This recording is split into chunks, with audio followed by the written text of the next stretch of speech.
Assalamualaikum warahmatullahi wabarakatuh. Halo anak-anak, selamat pagi. Bagaimana kabar kalian hari ini?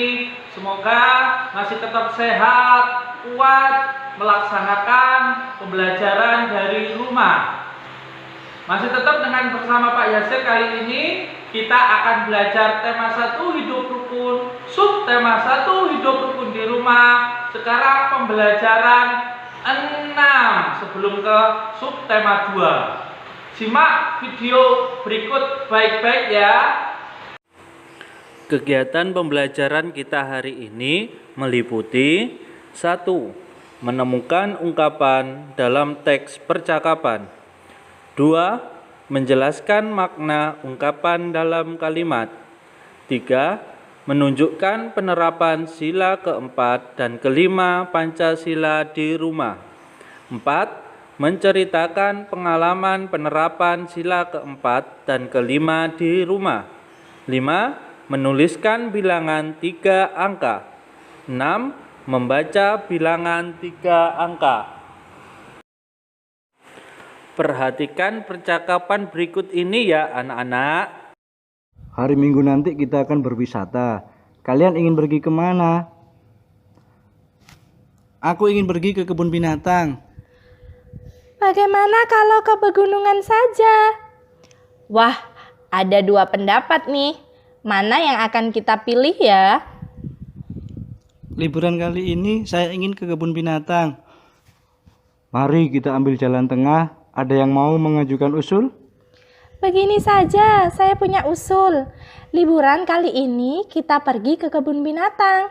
Liburan selanjutnya kita pergi ke pegunungan. Kakak baik sekali. Maaf ya kak, aku sudah bicara terlalu keras tadi. Baik, aku setuju. Itulah manfaatnya kalau persoalan diselesaikan dengan kepala dingin. Kalian memang anak-anak yang hebat. Setelah kita membaca percakapan tadi, sekarang coba anak-anak cari dan sebutkan 1 ungkapan yang terdapat pada percakapan tadi. Ya, betul. Ada 1 ungkapan yang terdapat dalam teks percakapan tadi, yaitu kepala dingin. Ada yang tahu apa artinya kepala dingin? Ya benar, artinya dari kepala dingin adalah tenang dan sabar. Ceritakan isi percakapan di atas dengan bahasamu sendiri. Biasanya anak-anak kalau disuruh menceritakan kembali dengan bahasanya sendiri mengalami kesulitan.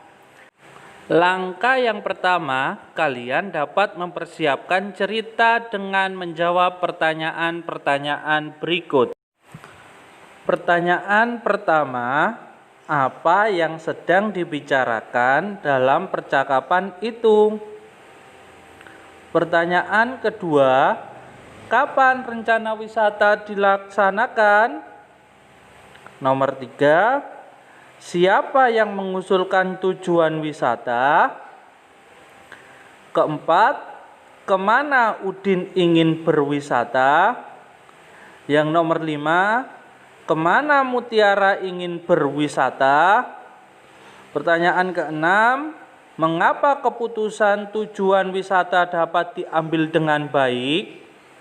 7, menurut pendapatmu, kejadian di dalam keluarga itu menerapkan sila keberapa Pancasila? 8. Apakah ayah memberi kesempatan kepada anak-anaknya untuk menentukan tujuan wisatanya secara adil? Nomor 9. Menurut pendapatmu, peristiwa itu merupakan penerapan sila keberapa Pancasila? Jawablah pertanyaan-pertanyaan tadi dengan kalimat yang baik dan benar. Kemudian susunlah menjadi sebuah cerita. Kerjakan di dalam kotak berikut.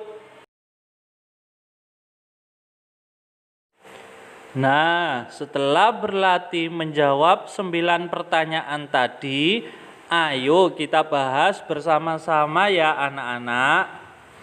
Soal yang pertama, apa yang sedang dibicarakan dalam percakapan itu? Ayah, Ibu, Mutiara, dan Udin sedang membicarakan tentang tujuan wisata. Pertanyaan yang kedua, kapan rencana wisata dilaksanakan? Rencananya mereka akan berwisata pada hari Minggu nanti. 3. Siapa yang mengusulkan tujuan wisata?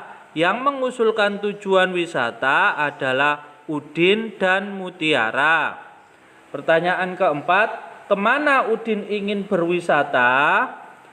Udin ingin pergi ke kebun binatang. Pertanyaan kelima, kemana Mutiara ingin berwisata? Mutiara ingin pergi ke pegunungan. Pertanyaan keenam, mengapa keputusan tujuan wisata dapat diambil dengan baik?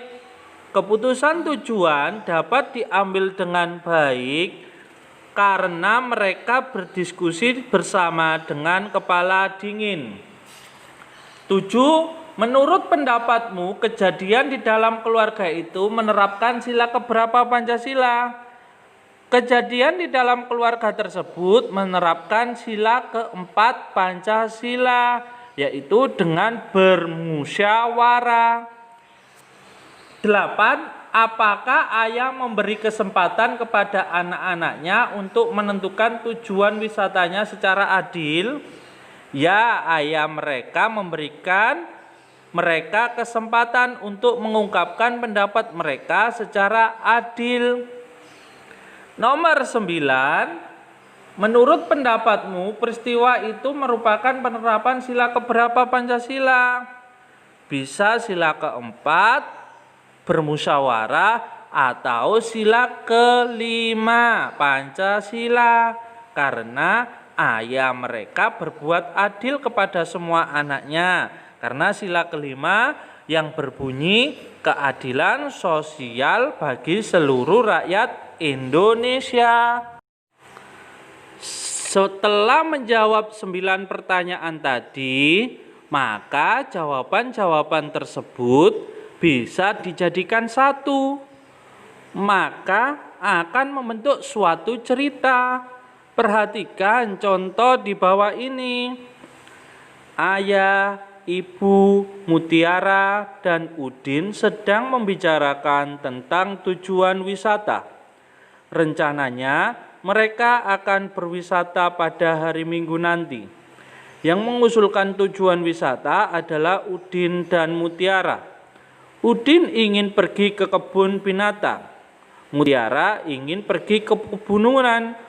Keputusan tujuan dapat diambil dengan baik karena mereka berdiskusi bersama dengan kepala dingin. Kejadian di dalam keluarga tersebut menerapkan sila keempat Pancasila. Ayah mereka memberikan mereka kesempatan untuk mengungkapkan pendapat mereka secara adil. Kejadian tersebut juga menerapkan sila kelima Pancasila karena ayah berbuat adil kepada semua anaknya. Nah, sekarang tugas ke-1. Anak-anak bisa mengerjakan tugas ke-1 di buku tulis kalian ya. Tolong ditulis beserta teksnya. Lengkapilah cerita berikut dengan kata-kata yang tersedia. Jadi jawabannya ada di kolom sebelah kiri. Bisa dipilih yang sesuai dengan teks. Berwisata ke kebun binatang. Tujuan berwisata telah ditentukan dengan cara bermusyawarah. Setelah terjadi perbedaan, akhirnya keputusan dapat diambil ... Akhirnya tiba waktunya untuk berwisata. Pagi-pagi Udin sudah ... Ibu, kakak, dan Udin sedang mempersiapkan ... Ayah sedang menyiapkan mobil. Setelah siap, mereka berangkat naik mobil. Jalan tidak ... sehingga mereka cepat sampai. Ayah memarkir ... Ibu Udin dan kakaknya antri membeli titik-titik masuk. Saya mendapatkan tiket masuk kebun buah. Pada tiket masuk kebun buah tertulis nomor 354. Perhatikan nomor yang digaris bawahi dengan garis merah ya anak-anak. 354, angka 3 menempati tempat ratusan sehingga bernilai 300. Angka 5 menempati tempat puluhan sehingga bernilai 50. Sedangkan angka 4 menempati tempat satuan sehingga bernilai 4. Maka 354 sama dengan 300 ditambah 50 ditambah 4. Jika digambarkan dengan kubus, maka kubus ratusannya ada berapa anak-anak? Betul, kubus ratusannya ada 3, yang berarti 300. Kubus puluhannya ada 5, berarti 50. Kubus satuannya ada 4, berarti 4. Sehingga banyak kubus semuanya ada 354 atau dibaca 354. Bilangan 454, angka 4 yang sebelah kiri menempati tempat ratusan, jadi bernilai 400. Angka 5 yang di tengah menempati tempat puluhan, jadi bernilai 50. Angka 4 yang paling belakang menempati tempat satuan, jadi nilainya 4. Maka 454 sama dengan 400 ditambah 50 ditambah 4. Jika digambarkan dengan kubus, maka kubus ratusannya ada 4 yang bernilai 400. Kubus puluhannya ada 5 yang bernilai 50. Dan kubus satuannya ada 4 yang bernilai 4. Maka 400 ditambah 50 ditambah 4 sama dengan 454 atau dibaca 454. Oke, sekarang tugas yang kedua. Tuliskan lambang bilang berikut dengan kata-kata ya anak-anak, nomor 1 sampai nomor 5. Tolong ditulis di buku tulis. Jangan lupa kirim tugas 1 dan tugas 2 ke WA Pak Yasir. Selamat mengerjakan. Wassalamualaikum warahmatullahi wabarakatuh.